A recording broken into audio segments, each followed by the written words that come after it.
প্রিয় ছাত্রছাত্রী, আজকে আমরা ক্লাস 10-এর 1.1-এর যে লেসন আছে এক চল বিশিষ্ট দ্বিঘাত সমীকরণ, সেই দ্বিঘাত সমীকরণ নিয়ে আলোচনা করব। দেখো, এই অংশ থেকে তোমার কয়েকটা বিষয় মনে রাখলেই অঙ্কগুলো করতে পারবে। এই চ্যাপ্টারে বলা আছে এক চল বিশিষ্ট দ্বিঘাত সমীকরণ।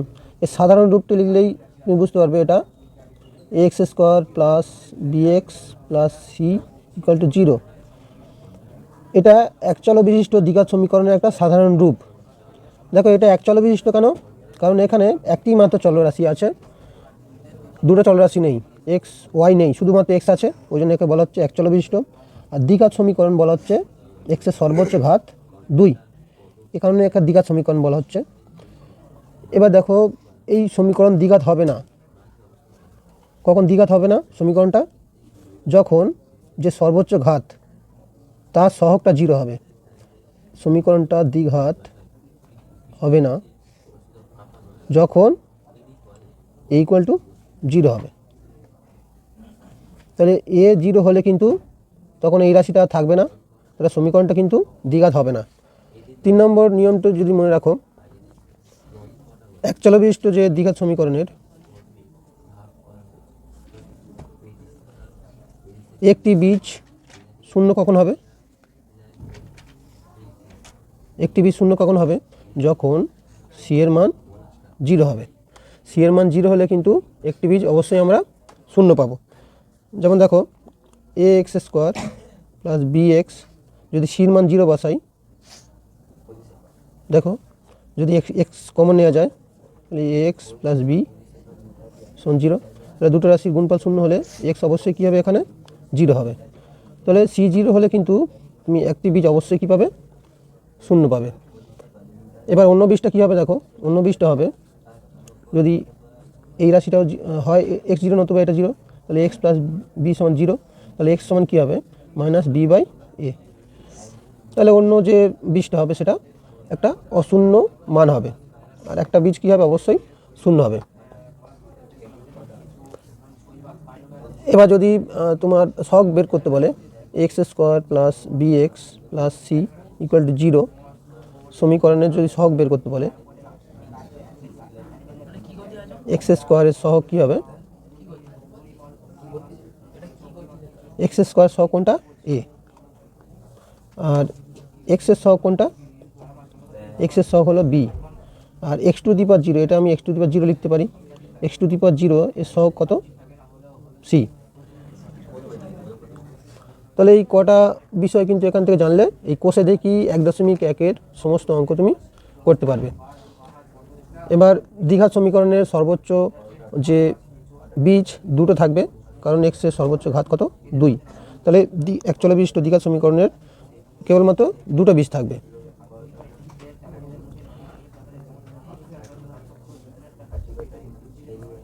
এই এক চল বিশিষ্ট দ্বিঘাত সমীকরণের দুটি বীজ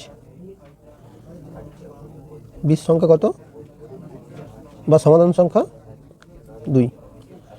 দুটো বেশি সমাধান থাকবে না, কারণ এক্সের সর্বোচ্চ ঘাত কত আছে? 2 আছে, এটা মনে রাখতে হবে। এই 1.1-এর দাগের একেরটা দেখো, নিচের বহুপদী সংখ্যামালার মধ্যে কোনটি বা কোনগুলি দ্বিঘাত বহুপদী সংখ্যামালা বুঝে লিখি। দেখো, একের দাগের একেরটা কী দেওয়া আছে? X square minus 7x plus 2। এটা দেখো, এক্সের সর্বোচ্চ ঘাত কত আছে? 2 আছে, তাহলে এটা কী হবে? দ্বিঘাত বহুপদী সংখ্যামালা। সর্বোচ্চ ঘাত 2 আছে। এবার দেখো, 2-এরটা 7x two the power 5 minus x into x plus 2। দেখো, এক্সের সর্বোচ্চ ঘাত কত আছে? 5 আছে, তাহলে এটা দ্বিঘাত বহুপদী সংখ্যামালা নয়, কারণ এক্সের সর্বোচ্চ ঘাত কত আছে? 5 আছে। এবার দেখো, 3-এরটা 2x into x plus 5 plus 1। এটাকে যদি ভাঙা যায়, দেখো ভাঙলে কী হবে? 2x square plus 10x plus 1। এবার দেখো, এক্সের সর্বোচ্চ ঘাত কত আছে? 2 আছে, তাহলে এটা কী হবে? দ্বিঘাত বহুপদী সংখ্যামালা হবে, দ্বিঘাত বহুপদী সংখ্যামালা। 4টা দেখো, 4টে দেওয়া আছে 2x মাইনাস 1। দেখো, এক্সের সর্বোচ্চ ঘাত কত? 1, তাহলে এটা দ্বিঘাত বহুপদী সংখ্যামালা হবে না। তাহলে দ্বিঘাত বহুপদী সংখ্যামালা নয়। এবার দেখো দুয়েরটা দেখো, নিচের সমীকরণগুলি কোনটি ax² + bx + c = 0 এই আকারে লেখা যাবে। দেখো দুয়ের দাগের একটা কি আছে, x - 1 + 1/x = 6। এবার দেখো এটা যদি সরলরেখাতে করো, লসাগু x² - x + 1 = 6 বা x² - x + 1 = 6x। যদি 6xটা বাঁ দিকে আনো, দেখো x² আমি একবার লিখে দিচ্ছি 7x + 1 = 0। এবার দেখো এই সমীকরণটা তুমি যদি এই আকারে লিখতে পারবে x² + bx + c = 0, যেখানে এর মান 1, বির মান -7 আর সির মান হচ্ছে 1। তাহলে দেখো এটা এই আকারে লেখা যাচ্ছে, এই আকারে লেখা যাবে। এবার দেখো দুয়েরটা কি আছে, দেখো x + 3/x = x²। এটা যদি সরল করো, দেখো কি পাবে, x লসাগু x² + 3 = x²। দেখো এখান থেকে যদি গুণ করি কোনাকুনি x³ সমান কী হবে, x² + 3। এবার যদি দেখো সমীকরণটা কী আসবে, x³ - x² + 3 -3 = 0। তাহলে এই সমীকরণটা দেখো এই আকারে কিন্তু আসছে না, এর সর্বোচ্চ ঘাত কত হয়ে গেছে, 3 হয়ে গেছে।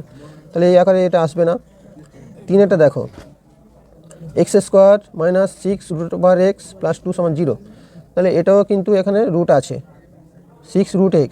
তাহলে কোনো সমীকরণে যদি বর্গমূল থাকে চলরাশি, তাহলে সেটা কিন্তু দ্বিঘাত সমীকরণ হবে না। তাহলে এটাও দ্বিঘাত সমীকরণ নয়। তাহলে 3-এরটা দ্বিঘাত সমীকরণ হবে না। 4-টা দেখো 4 নম্বর যে সমীকরণটা আছে এটা দেখো না, x - 2² = x² - 4x + 4।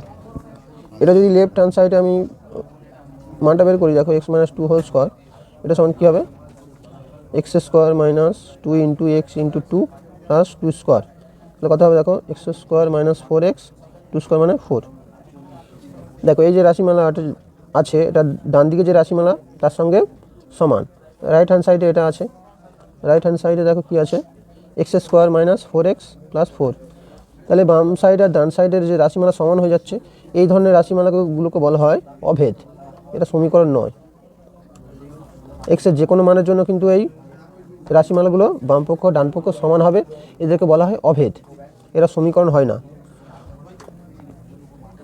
তাহলে এই সমীকরণটা, এই রাশিমালাটা কিন্তু ax² + bx + c = 0 আকারে লেখা যাবে না, এটা লেখা যাবে না। দেখো 3-এর দাগের দেখো x⁶ - x³ - 2 = 0 সমীকরণটি চলের কোন ঘাতের সাপেক্ষে দ্বিঘাত সমীকরণ নির্ণয় করতে হবে। দেখো এই সমীকরণটা যদি সরল আকারে লিখি, এটা কীভাবে লেখা যাবে, x³ - x³ - 2 = 0। এবার দেখো এই যে সমীকরণটা এবার দ্বিঘাত সমীকরণ আকারে লেখা গেছে, যার সর্বোচ্চ ঘাত হচ্ছে 2। তাহলে চলের কোন ঘাতের সাপেক্ষে এটা দ্বিঘাত সমীকরণ, দেখো সমীকরণটি x³ এর ঘাতের সাপেক্ষে এটা কিন্তু দ্বিঘাত সমীকরণ হচ্ছে। তাহলে উত্তর হবে x³। 4-এর দাগে দেখো, 4 দাগে একটা কি আছে, a - 2 x² + 3x + 5 = 0 সমীকরণে a এর কোন মানের জন্য এটা দ্বিঘাত সমীকরণ হবে না। তাহলে আমি একবার বলেছিলাম, দেখবে যদি ax² + bx + c = 0 এই সমীকরণ থাকতো, সেখানে এর মান 0 হলে সমীকরণটি দ্বিঘাত হতো না। তাহলে এখানে কার মানের জন্য দ্বিঘাত হবে না, a - 2 এর মান 0 হলে দ্বিঘাত হবে না। এখানে এর মান কত হবে, 2। তাহলে এর মান যদি 2 হয়, সমীকরণটা কিন্তু দ্বিঘাত হবে না। 2-এর দাগে যে অঙ্কটা আছে দেখো, x/4 - x = 1/3x। দেখো এই যে সমীকরণটা, প্রশ্ন আছে দ্বিঘাত সমীকরণ আকারে প্রকাশ করলে x এর সহগ কত হবে। তাহলে সরল আকারে যদি করি, 3x² সমান কত হবে, 4 - x, বা যদি একদিকে আনি 3x² + x - 4 = 0। তাহলে এখানে দেখো x এর সহগ কত, x এর সহগ কত আছে, x এর সহগ এখানে 1, x এর সহগ কত, 1। দেখো 3-এর দাগেরটা কী আছে দেখো, 3x² + 7x + 23 = x + 4 × x + 3 + 2। এই সমীকরণটা দ্বিঘাত সমীকরণ আকারে প্রকাশ করতে হবে। দেখো 3x² + 7x + 23, এটা গুণ করলে কী হবে দেখো, x² + 7x + 12 + 2।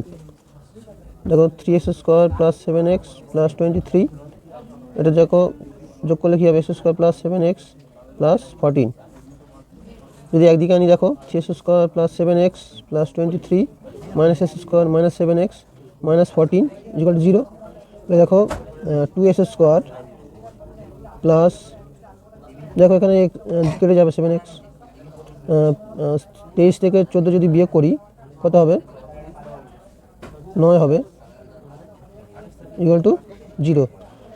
এবার দেখো এটা যদি আমি দ্বিঘাত সমীকরণ আকারে লিখি, 2x² + 0 × x + 9 = 0।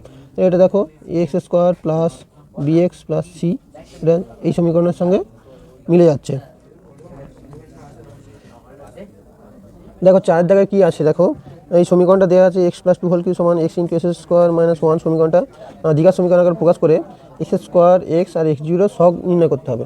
এটা দেখো সরল করবো, a + b হোল সূত্র, aq + 3a² b + 3ab² + bq, গুণ করে দিলে কী হবে দেখো, x³ - x, দেখো x³ + 6x² প্লাস, দেখো 4 × 3 = 12, 12x + 8 = x³ - x।